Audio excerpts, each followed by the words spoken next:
Welcome to XYPN Radio, where your host Alan Moore brings you into a community of fee-only financial planners who want to profitably and successfully serve Gen X and Gen Y clients. If you're ready to get the knowledge you need from leaders in your field, learn from forward-thinking advisors, and take action on your own goals, XYPN Radio is the show for you. Here's your host.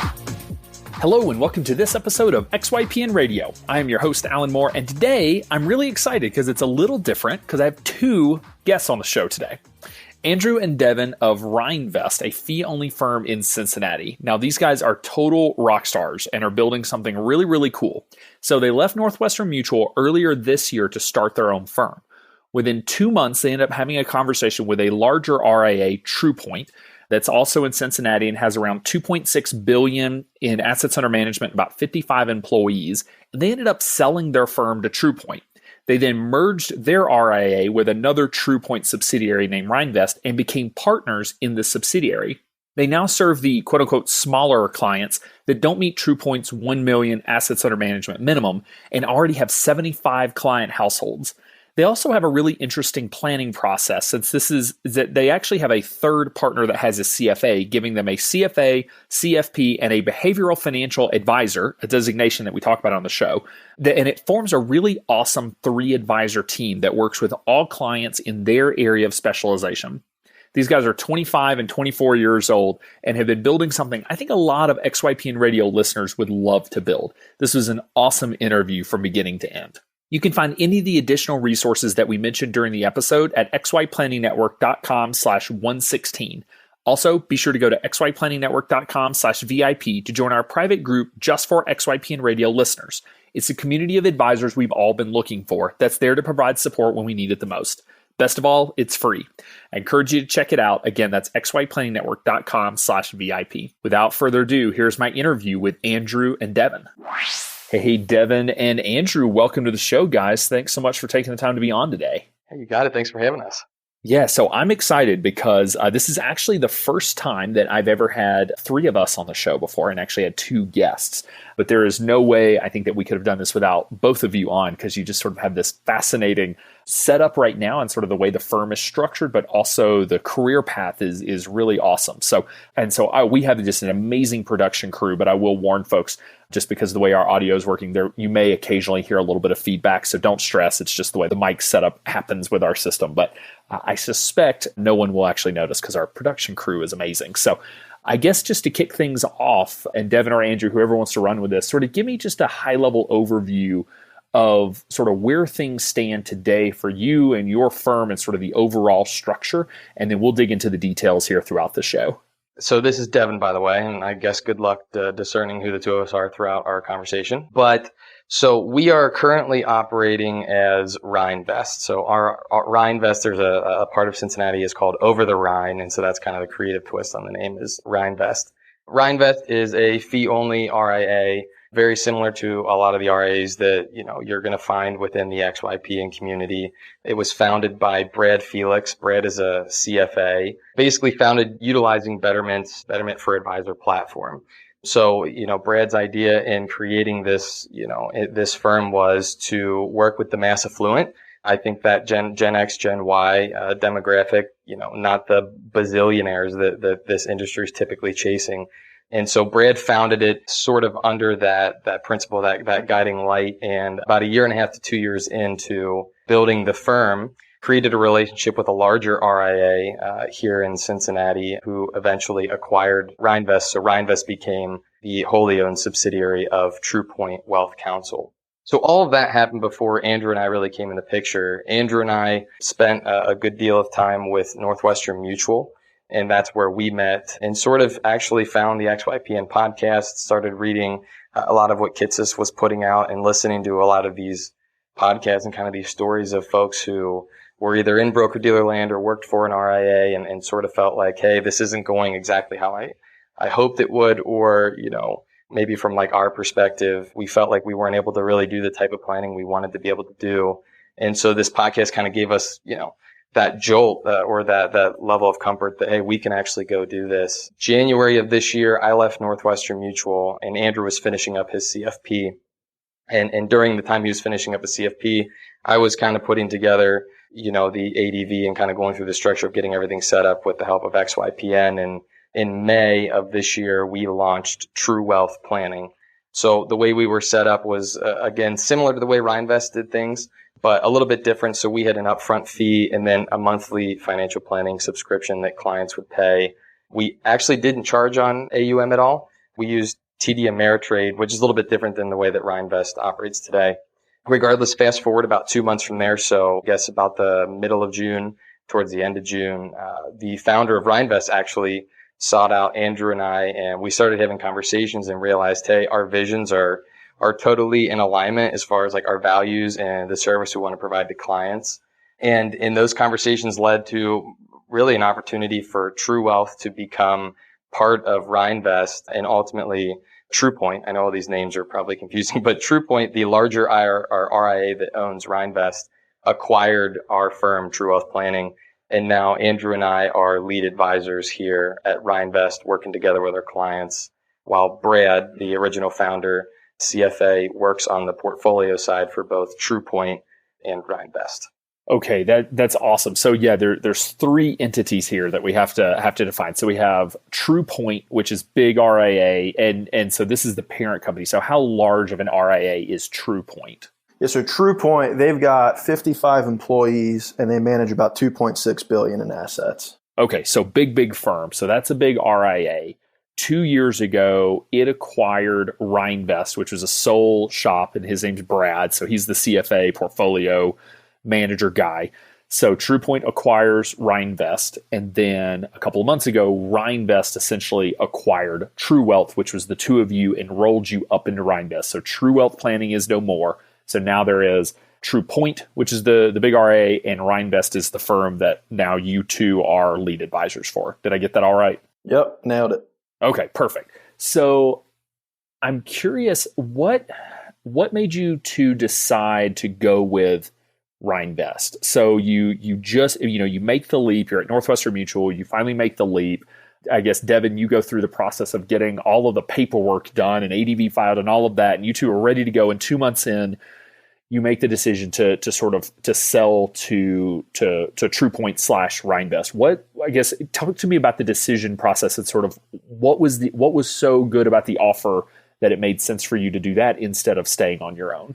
Yeah. I mean, yeah, obviously everything happened like really fast. And, I guess it was kind of twofold. First, I think that the reason most RIAs that do fail end up failing is because they probably wait too long, or maybe wait until they're almost backed into the corner. So Andrew and I are both young. I mean, I'm 25, Andrew's 24, and we were funding this thing ourselves. So as you can imagine, we didn't have 20 years of savings socked up to subsidize our lives.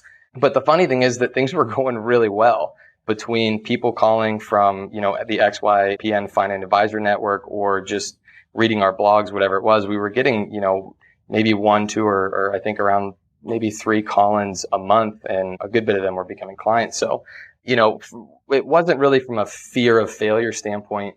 The reality is, and this kind of goes back to what got us into fee only in the first place. There's ways to run a practice that makes sense, that are good for you and a client. And there's ways to operate a business in this industry incorrectly, or maybe not with the client in mind. And at the end of the day, we are fiduciaries. So every piece of advice, every decision we make, not only from a personal relationship with clients, but from an overarching, longevity of a firm standpoint, needs to be in the best interest of the client. And, with TruePoint's backing of Rhinevest, you've got, a financial planning team, an investment team, a tax team, an estate planning team, and advisors that have been in this industry for 20 plus years in the world of fee only. There's a heck of a lot of expertise and wisdom there that we just weren't able to tap into on our own. So our thought was, hey, we got into this so that we could help a ton of people and to grow an awesome business. And the reality is our chances of doing that on our own versus, doing it through the resources available to us with TruePoint and Rhinevest, it wasn't even close. Yeah, it's a really cool model. Like I said, entrepreneurship, entrepreneurship is not for everyone. And sometimes we talk about it just in the sense that in financial planning, many of us get forced into entrepreneurship to do the type of work that we want to be doing, which happens to a lot of advisors. I think we have quite a few advisors in XY that wish they could have found a situation like this or could have created a situation like this over just sort of being on their own. And I suspect over time, those folks will get folded into larger firms, maybe even other XYPN firms. That's, for someone who says, okay, like handling all the operational stuff and everything is not of interest. But there's also the side of access to resources and just being, again, having access to these 55 employees that, no matter the amount of networking that you do, it's hard to create that level of resources for yourself. So I can certainly see the appeal of sort of, I guess, merging it all in and leveraging off of them. Yeah, totally. And just kind of building off of that. So Devon and I, we're part owners of Rhinevest now, and we still have a ton of autonomy. And that to us was really important because we are kind of that business owner mindset. We're not really employees and we don't really like to feel like employees. So having equity up front was very important to us, and having the control to really build this and make decisions around process and the technology that we use. All of that was extremely important to us and was really a key part of us deciding to kind of come on to Rhinevest. Yeah, so talk to me about that. So you have, one, why was Rhinevest still a separate entity? Why didn't TruePoint just go ahead and roll it up, whenever they bought it a couple of years ago? Do you know the rationale behind that? Yeah, absolutely. So TruePoint, a little bit more background on TruePoint. So TruePoint has two main services. They have a foundational service, and then they, oddly enough, have a True Wealth management service. So that's funny because our name was True Wealth. Their upper echelon service is True Wealth. So actually the first thing that happened, our contact was that their chief compliance officer followed us on Twitter. And we looked at each other and thought, all right, this can't be good. There's a big RIA in town that's tracking us. What could that mean? And shortly after that, we found that they have a proprietary use of the name True Wealth. So irony there at its finest. Fantastic. Yeah. But no, I think, True Wealth or TruePoint's account minimum or foundational client minimum is at $1 million. And then at a $3 million level is when a client starts to get not only financial planning and investment management, but they also get tax planning team and estate planning team. And it becomes a lot more of a family office. So I think that in some ways, TruePoint's desire wasn't to dilute the brand. Obviously, they're offering an extremely upper tier service. But they do, I think from the beginning, they saw this need in the market. And I think a lot of these mid to large sized RIAs want to be able to work with the under $1 million account, but aren't set up to do it profitably. And so, the leverage of technology and kind of, I think, keeping Rhinevest as a separate entity. Number one, it doesn't really dilute the TruePoint brand and that level of service. But it also shows that they're clearly invested in serving every part of the market and everyone that actually wants help. So it sounds like so first off, TruePoint is 100% owner of Rhinevest. So it is a wholly owned subsidiary. Is that correct? Yeah, that's correct. Just other than y'all's shares, I guess, which we'll talk about here in a second. So it sounds like the separate entity was sort of maintained to keep a separate brand, separate entity, so that it was able to serve a different client base. Does that sound like sort of the core of it? Yeah, exactly. And so, there's a lot of TruePoint clients that, have younger family, right? Whether it's kids or maybe the folks who initially became clients are in retirement. And so their children are in their 30s, 40s, whatever it is. And so there's some transfer of wealth happening there. But like I said, I think a majority of TruePoint, their service offerings are built out for more of a family office type relationship. Whereas, from a cost standpoint, your more average investor doesn't need that level of service. And for TruePoint to have to lower the service offering or the cost, it didn't make a whole lot of sense because that's just not what they're set up to do. Okay. No, that makes perfect sense. So currently, do you mind sharing how is the ownership of Rhinevest split out? Because it sounds like each of you are actual equity partners there. Yeah, so we have Andrew, Brad, and I. We all have phantom equity because essentially, and I'm sure you've seen this, when an RIA becomes a wholly owned subsidiary of another, there aren't two, ADVs. The ADV is all part of one ADV, right? So to actually split up physical equity is a little bit different. It's all through one SEC filing, but we each have a percent ownership in represented as phantom equity. And then the majority share belongs to TruePoint. So TruePoint has, I think, 17 principals, which is kind of neat because it's not like one of those stories where, hey, I joined this RIA because I was going to get the book, and then this guy's kid came out of college and now he's going to get the book and I'm sort of screwed. The way that it's set up is that each year the founder, Michael Chasnoff, I believe, portions of his equity get transferred down to the other principals until he's fully phased out, which creates a really natural, like, great team atmosphere because everybody has some skin in the game as they become more tenured here. So phantom equity is a little different. So could one of you talk a little bit about just like what phantom equity really means? Like, does that mean, is it like a phantom stock plan, or I guess how does that actually operate? Because that's not very common. Yeah. So with that, basically the net income at the end of the year, we get basically our distribution from that. And then also in terms of like a buyout, so they'd have to buy us out at a percentage of kind of the valuation of the company. And then also just kind of going off that, we get a share of top line revenue of Rhinevest as well. So that's kind of all built into our compensation package. Okay. If that makes sense. Yeah. It's a unique way of doing it, but it does make sense. So then it's wholly owned. I mean, I see this sometimes where you have, the big firm would file a DBA or a doing business as, and it would basically have two names, which is essentially what's happening here, but y'all just have another level of ownership, which is interesting. So anyway, it's very cool. So talk to me a little bit about, you mentioned your Brad, the third partner, has sort of CFA background. Andrew, I believe you have the CFP. So talk to me about sort of each, I guess, the three of you, and if you have any other advisors there or employees, and just sort of what, I guess, everyone's role and how the three of you are actually working together with clients. Yeah, so we have a pretty cool dynamic. So Brad, he's a CFA, loves the portfolio side of things. So his background is in small cap valuation. So he's actually on the TruePoint portfolio team as well. And then me being a CFP, I love the financial planning. I love strategy. I love kind of getting into the weeds around, someone's situation. And then Devon, he's a behavioral financial advisor. So he loves like the psychology around planning and how people really get to make the decisions that they're doing. So when we meet with clients as a team, it's a really cool dynamic, mainly for me and Devon, just because we've always been in pretty much all of our meetings side by side. So you have Devon, who's very people focused, loves to ask why and really figure out what drives people. For me, I love the actual financial planning aspect of it. So I love to, look at someone's situation and truly figure out, how to help them, see what's going on, and just make sense of, oftentimes some clutter that they've kind of accumulated over the years. Yeah. So behavioral financial advisor, Devon, can you tell me a little bit more about that? Because I understand behavioral finance, but I'm not sure I've heard that term before. Yeah.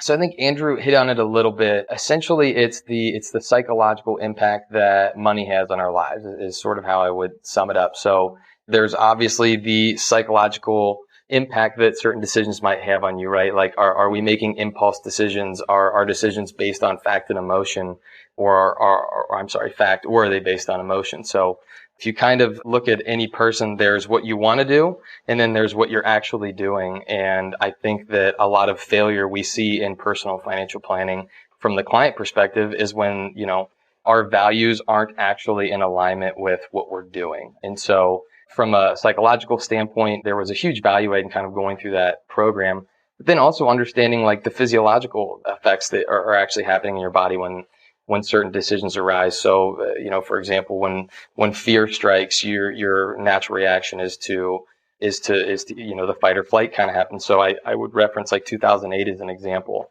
I'm sure there are tons of folks out there that were in their, call it 50s, 60s, 70s at that point and had done a great job amassing wealth and saving for the long run, and hopefully had great relationships with an advisor, maybe didn't. And over the course of, 1 year, you see your net worth fall 20, 30, 40%.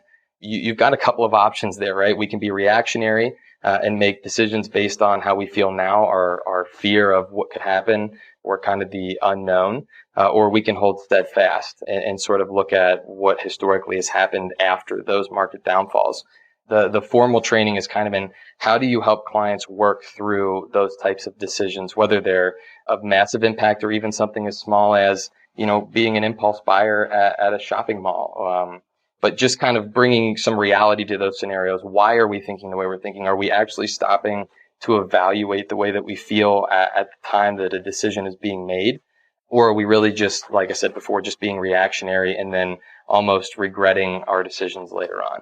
So this is an actual designation certification program that you went through? Yeah. It's offered through Kaplan College. So they teamed up with Think Perform to design a program that you go through. So there's 2 different courses, each one having an exam at the end of it. And then there's a comprehensive final exam that you have to go through. And I can't remember if you have to, I don't remember if you have to pass with an 80 or an 85%, one of the two.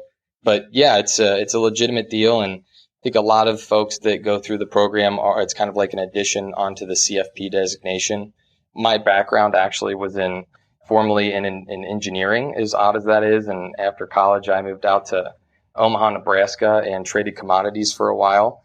My wife and I are both from Cincinnati, so after a few years of that, we came back here, which is where I hooked up with Northwestern Mutual. So at the time that we're starting the firm, True Wealth, I hadn't amassed the amount of time that you needed to become a CFP. So our thought was, hey, we can have Andrew Damcevski and then CFP and then Devon Klumb, the random guy, or we could find a program for me to go through and get some good education and be able to offer something else to clients when we work with them as a team.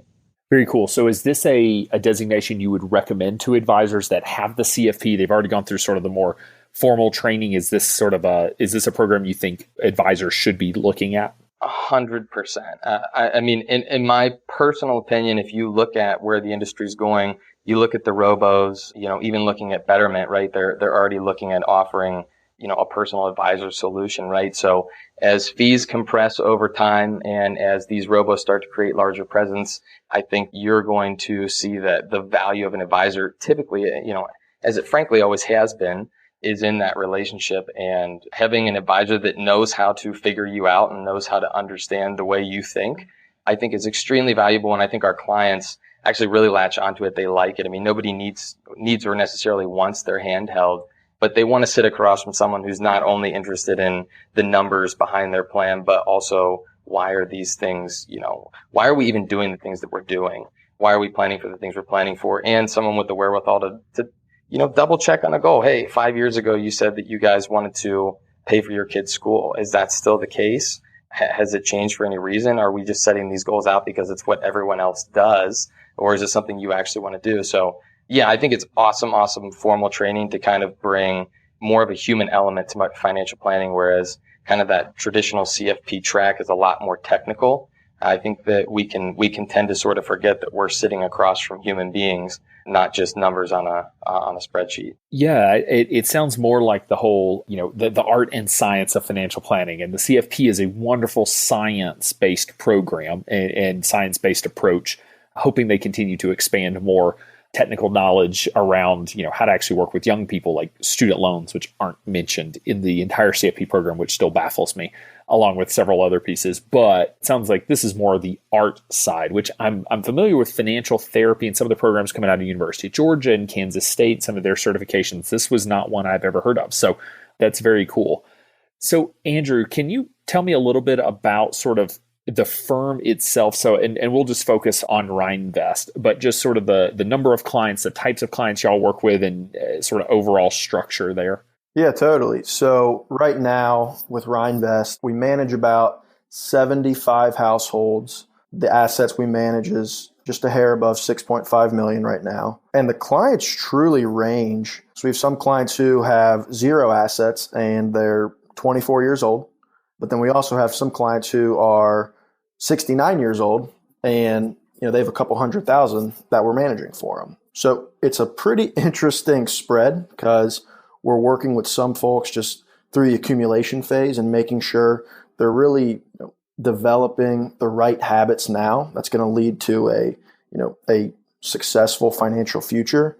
And then we're also working with some folks who are about to retire or they're already in that distribution phase. So we're really seeing it all. And that's that's really where having TruePoint behind us is a huge value add, because we're able to, just leverage a ton of expertise around working with clients really from all walks of life. So whether, like I said, they're in that distribution phase and we're trying to manage their tax brackets, or if they're just really in, the accumulation phase and, they work for a small company and they have some stock options and we're just trying to really navigate that for them. So it's interesting. It's truly different every single day, which makes it a lot of fun. We're learning a lot at the same time, which doesn't hurt at all. That's kind of where RhineVest stands currently from a numbers standpoint. So I'm curious, how do you decide if a client goes to RhineVest or to TruePoint? Like, what's the differentiator? Like, if a client comes to you, are you sending clients outside and back and forth? Just sort of curious. Yeah, so I'd say the main factor there is for TruePoint, their minimum is like $1 million. So it's an $8,000 fee. So it comes out to 80 basis points on $1 million account. So folks that, let's say, call into TruePoint let's say they have 500,000, it's not in their best interest to pay an $8,000 fee to get $500,000 managed. So that's when, they become a great fit for RhineVest, just from kind of that standpoint. We work with a lot of the TruePoint clients' kids just because they're a little bit younger. They like technology. They like that they can have an app on their phone to kind of access everything. And it's really easy to use. It's super client friendly. So I'd say the people that are more tech friendly seem to be a great fit for RhineVest. But then also just kind of from the account minimum standpoint, that's where we see ourselves, really fitting in for clients that, don't meet that $1 million kind of level. But then there are also folks that we kind of send upstream to TruePoint. So folks that are calling into RhineVest because they saw our platform, they saw our technology. And that's when we have the conversation with them saying, hey, you can, at the end of the day, it's up to you. You can work with us here at RhineVest, or you can go to TruePoint. And we kind of go through, what we have at RhineVest, what they have at TruePoint, kind of how the different technologies work and kind of the different service level offerings. So at the end of the day, it's up to the client. No one is, forced into a certain direction. But I'd say the main factor there is just kind of the account minimums for TruePoint. So I know a lot of advisors ask me about this anytime we talk about, let's have, sort of, I call this model firm within a firm, where you have the big firm serving bigger clients and you have this sort of small sub firm focusing on smaller clients. And the question always comes up, what happens when your small client becomes a big client? So what happens when that $500,000 client that got kicked down to you suddenly is $1 million client? And I recognize, I always tell advisors, this is a bridge we'll cross when we get there, because, it's going to take you a while to turn people into $1 million clients. But if things are going well, do you have the intention that, your $1 million clients get sort of pushed up to TruePoint, or will you continue with those relationships since, y'all have been working with them for a while? Yeah, I think that's a great question. And in at least in our time here, that's a bridge we've yet to cross. I think more so you have to look at what does the long-term, I don't want to say, opportunity, but what does the long-term picture most look like for a client? So if, let's say, they're a younger person, maybe in their 30s, they have a great job, good income, they're saving a phenomenal amount, and they've amassed maybe $500,000 in some qualified accounts. But it looks like they're going to inherit a decent amount of money, and long-term, they're going to need help on the tax front. They're going to need more intricate estate planning. And they're going to need I don't want to say a higher tier service, because it's not necessarily that, but they're going to need a larger team. Then TruePoint absolutely would be the direction we would want to groom that client to move. Also keeping in mind that TruePoint and RhineVest truly do operate independently. Like, we're not getting people calling in saying, hey, we'd love to interview TruePoint and RhineVest and pick which one we like. Generally speaking, it's someone who calls into TruePoint and says, hey, I've got a couple $100,000, and I know someone who has worked with TruePoint and they absolutely love you guys. Could I come in? That person generally is going to get advised, like, hey, maybe talking to RhineVest would be a better fit for these reasons, and then we're going to meet with them. I think that at the end of the day, we look at each client as an individual, and if it looks like they are going to require a service that's beyond our scope of expertise or beyond what we're built to serve clients for, then TruePoint is the direction that we're going to send that client. If they would rather kind of have that investment management, financial planning, and not the family office approach, then Rhinevest is always going to be a better option for them. Yeah, that makes sense. So I know I'm drilling in on this, but I know that these are the questions that listeners are going to ask if I don't. So it appears to me that there is a conflict, and the conflict being if your phantom stock and your ownership is in Rhinevest, and I should take one step back and just say, like, I think this is this is a pretty common issue. Anytime you're getting a rev share or an equity position in part of the company, but not the whole company. So is there any concern, or was there any concern when you're going through sort of the negotiation and acquisition process that, they're incentivized to send you clients because they own the subsidiary, but you're incentivized to keep clients and not send them up because it boosts your profitability, because that's where your profits is on the Rhinevest and not the parent company. Any issues, or have y'all worked out like a rev share to be able to sort of even things out, or is this just like not even something y'all are thinking about and I'm just buried in legal stuff these days?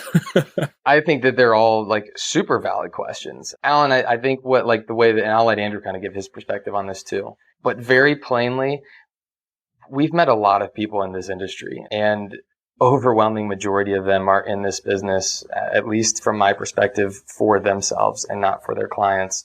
Most conversations inter-firm that we've sort of been a part of are, how do we increase revenue? How do we increase profitability? How do we get people into certain products that maybe yield more revenue for the firm? And it's just super transactional. And coming here and meeting folks at TruePoint and Rhinevest, like Andrew and I had our fists up, like ready to fight, like ready for this to 100% be just like everything we'd experienced so far.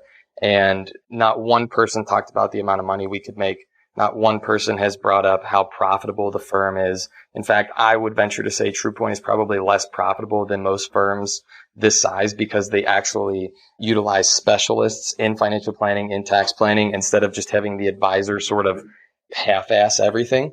And, from a long-term perspective, like, we're going to be able to grow and do so much more as part of Rhinevest, as part of TruePoint, than we would have been able to do on our own. And sort of the larger picture beyond that is it's just a little less important, I think, to us. Again, ultimately, the goal was, how do we reach as many people as we can, and how do we keep people out of A shares and expensive, insurance contracts and things that they don't need. And the only way to do that is to gain a ton of exposure and be a part of a fee-only firm that people can latch onto and work with. So that's like the overarching principle. Anything in between that is really not in a client's best interest. So yeah, there's that kind of dynamic of, we run a business, we have to think from a business standpoint, but also from a fiduciary client standpoint. I think our thought process is, if we're always focused on what's in the best interest of our clients, everything else is going to work out. I would just say, just kind of going off that, so we were pretty shocked when we got here just to learn that at TruePoint, the advisors, no advisor is compensated for the specific clients that they work with. You don't have these advisors that are, going after the clients of the other advisors, or that are jealous that, one of them got this big client that, and they missed out. They're all, compensated based on kind of their salary. And then the firm is truly concerned with, let's put this client with the advisor that's best for them, based on, their situation, their kind of life story, their job. But no advisor is compensated, for the specific client that they work with, which is pretty cool to see. And for us, it was really different to see, because it just kind of, like Devon was saying, it shows us that TruePoint is just 100% committed to doing what's best for the client. I know a lot of companies kind of say, people over profits and things like that. And frankly, I believe it when TruePoint says it. I don't really believe it when most other firms say it. So that's been just a really cool dynamic. And back to what Devon said, it's completely true. Since we've been here, no one's like talked about like how much money we can make by being here, and like how they met with this big client who's like a rock star, this, that, the other. It's just not the culture here, and we walked in thinking that it was going to be like a starchy office with a bunch of old white dudes, and it's the exact opposite, really, which is really fun. I'd say the average age is between late 20s to late 30s, great culture to be around. Everyone is extremely transparent and just, putting the client first it's so easy to see that is behind everything that they do, which for us is like super refreshing to be around.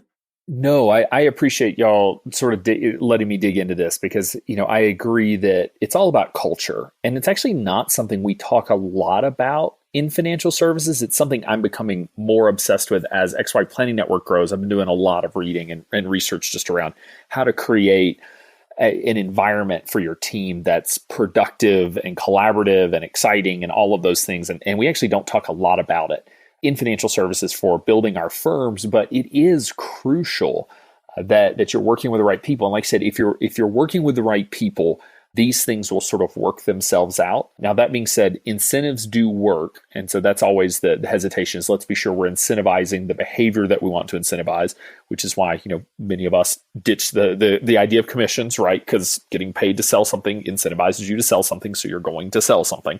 But it's a very unique structure. And I think, again, I think there are a lot of young planners out there that would like to do this, maybe even without the separate subsidiary, but they're saying, hey, can I get ownership of this sort of smaller firm inside the larger firm that I want to build? And, rev share is a way of doing that, or this sort of concept of phantom stock would work as well. But again, there are going to be these conflicts where, moving clients up and down is a bit of an issue. It's not insurmountable. So it's cool that you guys feel like you have the right people around you that as those decisions need to get made, they will be made. So I do want to flip gears back to, and I apologize, I sort of went on this tangent here, but go back to a little bit more of just sort of your planning process and your clients that you're working with. So you mentioned, I'm trying to remember the exact number you said. Actually, I'm trying to remember how the assets that you have currently. Is it six? You said 6 million, 7 million? Yeah, right about 6.5 on like 73 households. I think we had a total like 93 clients. Okay, so help me with the math on that. So that's approximately 300,000 average per client. Is that right? No, that's not right. That was just terrible math. It's about an average of around $100,000 a household. 100,000. Okay. I apologize for everyone. This is why I don't do math in my head. I just tripled your profitability. Okay. So 100,000 average. And we have all been told you can't make any money working with people with $100,000 because 1% of 100,000 is basically nothing. So what is your fee structure for working with these clients? Yep. So I think that's the $1 million question that all these big firms are asking is how do you work with people with low account balances and do it in a way that's profitable?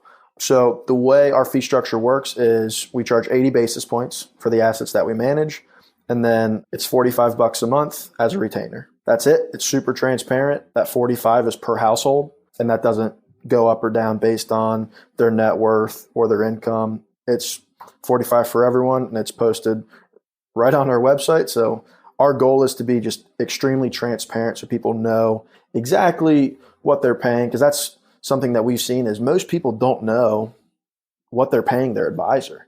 And that was kind of a red flag for us. And we said, we don't like that. We think people should know, and we think the advisor should be extremely transparent, both on the fees that they're charging, but then also on, hey, these are the investments that you're in. Here's the expense ratios. Here's how they work. From our experiences, things like that weren't really brought to light, at least proactively. But yep, that's our fee structure. So $45 a month, do you do any type of upfront fee or does that $45 a month just sort of kick off the relationship? Yep, so the $45 just kind of kicks off the relationship. No upfront fee. Okay. And then you charge 80 basis points and you're leveraging Betterment's platform. So are you paying Betterment's 25 basis points out of your fee, or are you paying, or is the client paying it in addition to the 80 basis points, so making it, 1.05%? So it's 80 basis points all in. So that's the total management fee to the client. So part of that, right, is the Betterment's fee, and then additional portion is ours. And then from an expense ratio standpoint, I think every client of ours is under 1% all in. Obviously, the more conservative their portfolio is, the expense ratio is going to go up a little bit, but everyone comes in probably right around 90 basis points all in. So I'm doing some quick math because I know folks are doing this. So 60 basis points ish on $6.5 million is around 40. I'm just rounding here, but is around $40,000, and then you're charging $45 a month, and so that's $540 a year, and you've got 75 client households, so that's another $40,000. So you're sitting around $80,000 in gross revenue for the 75 households at $6.5 million. Do y'all have sort of a goal? Or, well, first off, does that sound right? Is that math pretty close? It was better than the first round of math. Yeah. Okay, excellent. This time I didn't do it in my head. I have my little calculator on my Mac. So do you guys have sort of a feeling based on, there's 3 of you working here. Now your third partner, I don't know, he may be getting some revenue from parent company just because he's doing some work there. Do you have sort of a feeling for how many households y'all can serve given your current structure and sort of what the revenue is going to look like for that base of clients? Our original goal when we started True Wealth was, at least from what we had seen in our experience in the industry, was like the golden number was like 1,000 clients, right?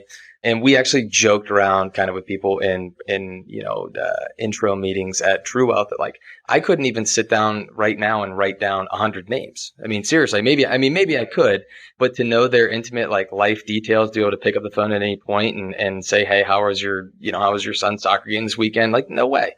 So I think for us, it was kind of like a fine balance of what's a profitable number and also what's like not this astronomical number where we don't even know our clients.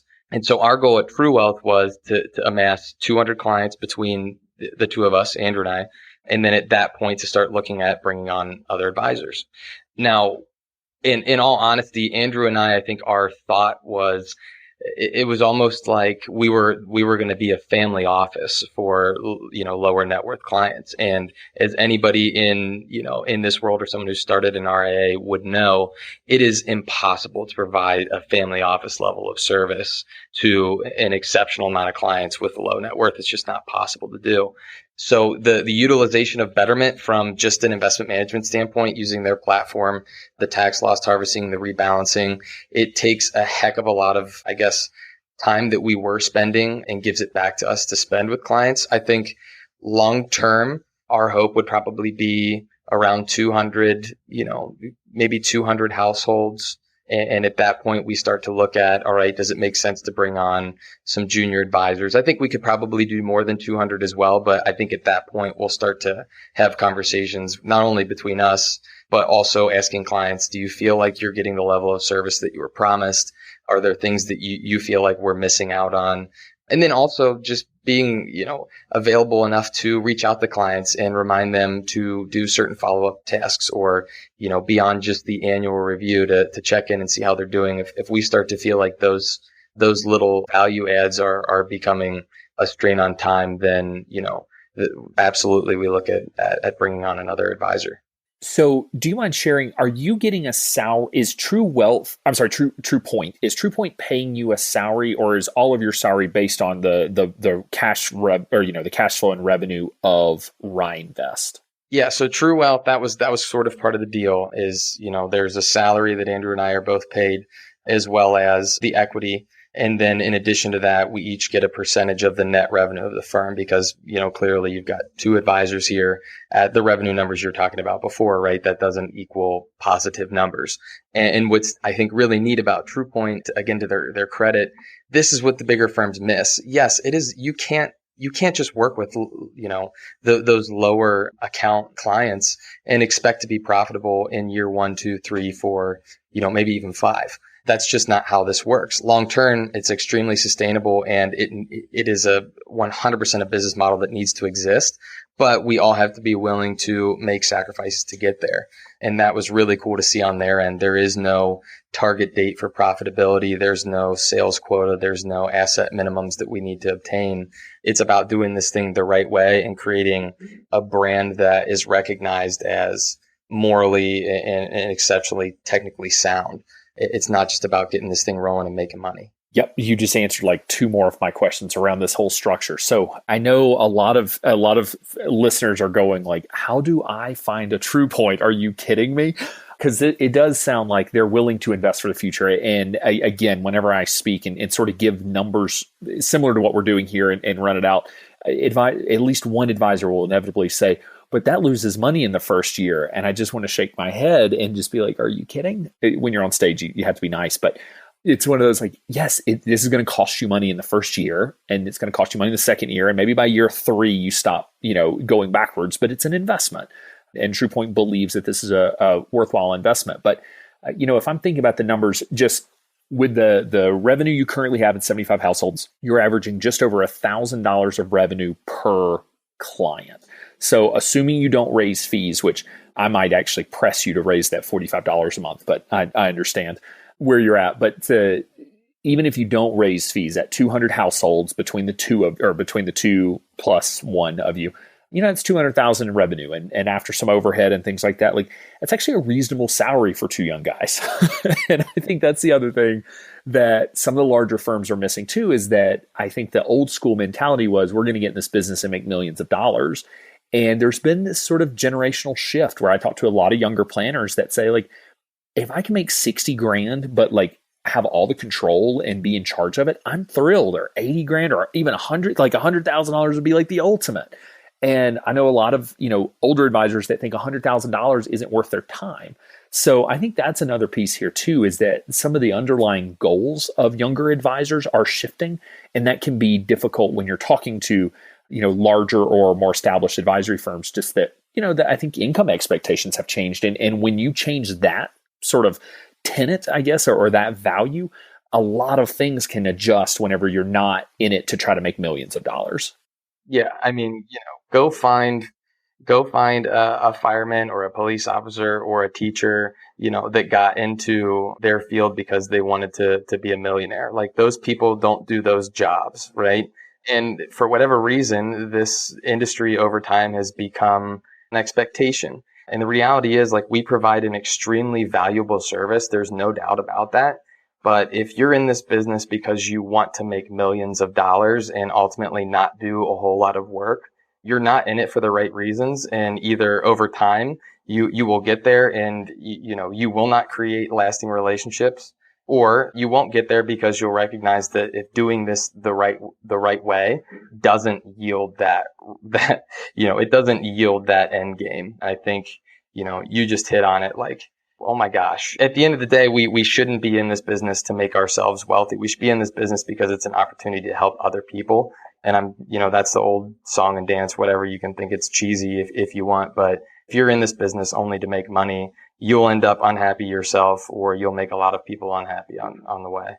Absolutely. Yeah, it's the changing times, right? That I think a lot of young advisors got into this business to help people, and we sort of discovered an industry where the whole point is how to make a lot of money. And I'm all about making money. I like making money. It's great to run a real business, right? I'm not anti that. This doesn't have to be this is not a pro bono.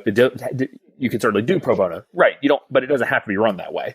And just kind of to further build off that point, at our past firm, we were both on track to make really, really good money there. And then we decided to leave and start a business from scratch and literally like take no income, which is a huge risk and was a huge just life decision for us to make. But the ultimate driving factor behind that was, people deserve to work with a good advisor. And in our opinion, a good advisor is one who is a fiduciary the entire time, who's not trying to sell you something. And it's not fair that that type of advisor pretty much doesn't exist for people unless they have, $1 million or $500,000. And that kind of bothered us. And we said, we need to create something that gives, the everyday, working American the ability to work with a good advisor. And that was like truly the driving factor. I mean, we're millennials, so you can say like we're purpose driven, but like that was truly our purpose, was to like kind of be the whistleblowers of the industry and kind of, show people where, things have gone wrong with their planning and how, why do you have, this annuity, or, why are you in these A-share mutual funds, things like that. So it was definitely like a purpose driven thing for us to start. And, money was not at the top of our mind for doing that. We wouldn't have taken no money to start our own firm if that was the case. So talk to me a little bit, I guess, switching gears just a little bit, but you have 75 clients. So where are your clients coming from? I mean, is being a part of sort of the TruePoint family really driving a lot of business your way, or are y'all out finding clients in some other ways that you have found to be effective? A majority of our clients are actually like more organic. So yeah, I mean, there's definitely some clients that come from TruePoint, and they may be folks that like, over the span of time never really got to, I think something TruePoint did well before RineVest became part of the picture was, and you could tell it's built in their DNA, they don't want to turn away helping people. So there were definitely some clients that were a part of TruePoint that, maybe weren't quite at that minimum level, but the hope was over time they'll end up there. And in the interim, we'll work with them. And maybe they never really reached that critical mass. But a lot of it is just super organic. Like I remember when we first started True Wealth, we were up on the XYPN advisor page. And in like the first 3 weeks of our doors being open, we had like 4 people call us. And like in our combined like 5 years with Northwestern Mutual, we never got a single phone call like, hey, are you guys taking clients? It is a different world. It was when crazy. They call you. Our first call in, I picked up the phone and she literally asked, are you guys taking new clients? And like, I looked at Devon and I was like, what? Like, of course we are. So just like completely like just changed because like, I mean, that never happened before. No one ever reached out to us. And then through XY planning, the Find an Advisor page and NAPFA and just the blogging that we did, we were getting a ton of call-in traffic, and it was great. Like, because we used to pick up the phone, 30 times a day at Northwestern, and it was not fun to say the least. So has that still been pretty effective? Are y'all still actively blogging, and are you finding any traction there and continuing to find it online, or has it been shifting? I think we've definitely, well, to be honest, over the past month, I mean, this last month has been insane. I mean, if you look at kind of like the timeline of this year, it was like leave Northwestern, 4 months later, RIA opens up, 2 months later, RIA gets acquired, and now we're sitting in a room on a podcast with you. So, a lot has transpired, I think, really quickly. But I would say from May to the middle of June, Andrew and I mean, every single day we were putting out some kind of blog. And that's something we'll pick up. I think through this transition, there's just been a lot of other pressing things. But something we definitely recommend, like, again, this whole thing is not a get rich quick scheme. Like, it is a long-term play. So I know a lot of folks will say things like, blogging's a waste of time. They're wrong. Long-term, it's a great way to build rapport with people who, I've heard you and kids have talked about it before. No one just wakes up one day and says, you know what, I think I'm going to go create a lasting relationship with a financial planner today. It just doesn't happen. So when the time is right, you want to be the person that they've been reading and the person that they already trust without them even knowing you. So that's huge. And then also, honestly, just getting like really active. Like we read something on CNN Money or the Wall Street Journal or, NerdWallet, whatever it is, like we're reaching out to that person saying, hey, we work with millennials. We work with folks in their, 30s and 40s on this topic you're writing about. We'd love to give input on your next article. And I think over the last few months, we've been in, 6 or 7 different publications. And from those little things, you start to see more traffic on the blog. People start to subscribe. You get some random people reaching out. But ultimately, for a lot of like the XYPNers that are more in the lifestyle practice type scenario, bringing on 1 or 2 new clients a month is incredible. And we were seeing that as very easy just by doing the basic stuff that we kind of just outlined just in the last couple minutes here. That's fantastic. So, and really good points about being proactive on media. Like, the media doesn't just show up and beg you for a quote. Like if you can be just a little bit proactive, it's huge. It can net huge returns. And whether or not media is valuable, I think depends on the sort of eye of the beholder. So it does depend on the strategy, but can be actually putting in a little bit of time and effort can reap huge results. So I guess, what are you guys working on going forward? So obviously, like I said, it's been a whirlwind year. And so, the dust will probably start to settle here at some point. So I guess, what are your goals at this point? Like any new initiatives or projects that you're thinking about, or is it really about just getting really focused on sort of continuing to do what you've already been doing and initiated?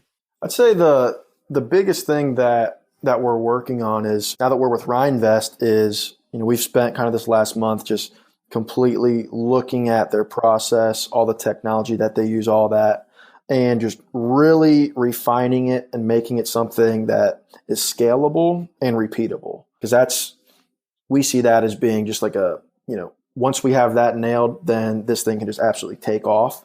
But I mean, reality, our focus is business development. Rhinevest is still a very new firm, and we're still very much in that growth phase. So, we're going to be ramping up our marketing.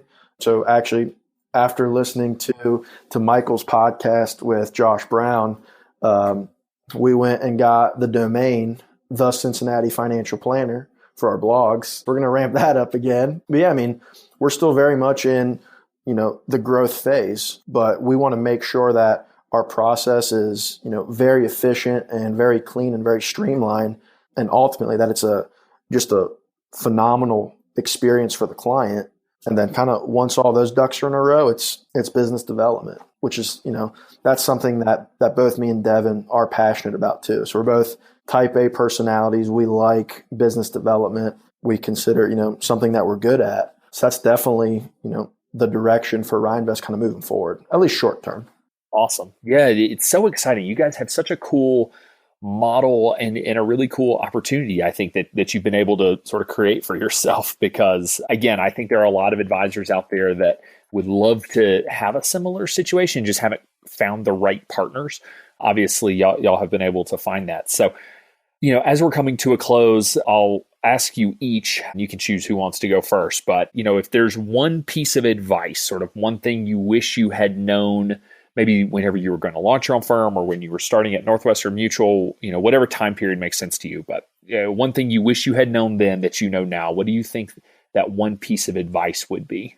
Biggest piece that I wish I would have known then would just be to not waste time. It's really easy to get comfortable kind of where you're at, even though you know that, you were destined for greater things. So, don't be afraid to take those risks. So don't waste time if you're, not happy where you're at. And then also kind of on that don't waste time theme is, let's say you did start your own firm and you're sitting at your office or at your house, reach out to people, be proactive. So we connected with a ton of attorneys, a ton of accountants, a ton of other financial planners.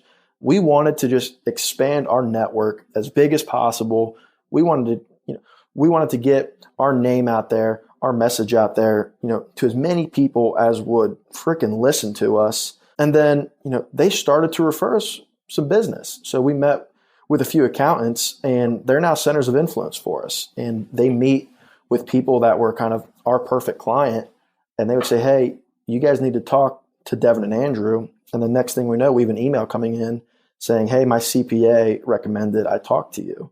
And from our experience, if someone's CPA is saying you need to talk to this financial planner, that person is always going to be taking that meeting with us. Whether or not they become a client, that's on us, but they are almost always going to take that meeting. So just getting out there and networking and not sitting around and not doing anything was an absolute game changer for us. So yeah, my biggest thing is just don't waste time, and I feel like we did a good job, but I feel like there was still so much time that we wasted too. I think probably number one is, I think develop your own opinion, especially in a business like this, like when you first get into it, whether you were interested in it at college or you're like me and you kind of found it like after your first job. The first people you spend time with are going to mold your perception of an industry. They're going to mold your thoughts even on planning or the way that you view relationships with clients, whatever it is.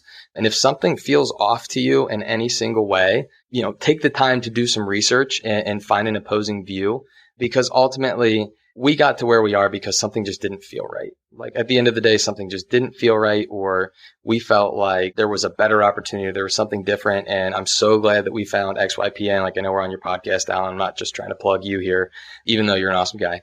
Finding values that align with where your values are at brings a lot of peace and clarity to everything. Like Andrew said, we were on pace to make, great money, and we were so excited to leave it behind because we felt like this was the right direction. And so maybe that's not I wish I'd have done a different thing, because I'm super glad that we had every experience we had on the way here. But ultimately, just because someone who's older than you or you perceive them to be wiser than you has told you something or given you advice on something, that doesn't need to be your opinion. So go out, find your own opinion, do some learning, and educate yourself to a point where you trust your own advice the same way you're going to trust someone else's.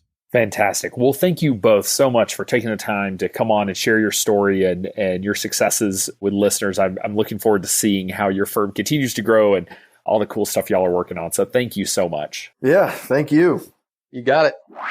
Be sure to join our VIP community at xyplanningnetwork.com/VIP to hang out with other XYPN radio listeners, ask questions for future mailbag episodes with myself and Kitsis, and to finally find a community of like-minded financial advisors.